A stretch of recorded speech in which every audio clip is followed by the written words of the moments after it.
ఒక చిన్న ఆకుతో చాలా మనీ ప్లాంట్ మొక్కలైతే పెంచాము. ఇక్కడ చూస్తున్నారు కదా, ఆ సీసాలో ఒక చిన్న ఆకు పెట్టామన్నమాట.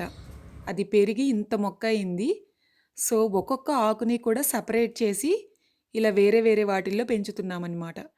ఇయన్నీ కూడా ఒక్క ఆకుతో పెంచిన మొక్కలే.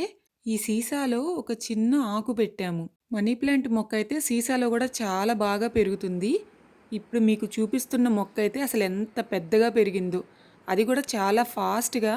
నిజం చెప్పాలి అనంటే మనీ ప్లాంట్ మొక్క పెంచాలి అనంటే మనం అంతగా కష్టపడాల్సిన అవసరం ఏమీ లేదు. డైలీ కూడా అవసరం లేదు. అప్పుడప్పుడు ఆ మొక్కకి కొంచెం వాటర్ పోస్తే చాలు, చాలా బాగా పెరుగుతది. నాకైతే అసలు మనీ ప్లాంట్ ఎంత ఫేవరెట్ అంటే, మీరు ఇంట్లో ఏ ప్లేస్‌లో అయినా పెట్టండి, అసలు ఆ మొక్క అంత బ్యూటిఫుల్‌గా ఉంటదనమాట. అసలు ఎన్ని మొక్కలున్నా సరే, అంటే ఇండోర్ ప్లాంట్స్ పెట్టుకుంటాం గదా! ఇండోర్ ప్లాంట్స్ అయినా, లేదంటే అవుట్‌డోర్ ప్లాంట్స్ అయినా, ఏవైనా సరే మనీ ప్లాంట్ ఎంతైనా చాలా స్పెషల్ అనే చెప్పాలి. ఒకప్పుడు మనీ ప్లాంట్ ఇంట్లో ఉంటే చాలా మనీ వస్తది అనేవాళ్ళు. మీరు కూడా విన్నారా? వినుంటే తప్పకుండా కమెంట్స్‌లో చెప్పండి. మనీ ప్లాంట్ మొక్క ఫైనల్‌గా అయితే ఇలా ఉంది. చూడండి అసలు ఎంత బ్యూటిఫుల్‌గా ఉందో. మధ్యలో ఇలా కర్ర పెట్టి ఇలా గోడ దగ్గర నుంచి మేమైతే ఇలా పెట్టుకున్నామన్నమాట.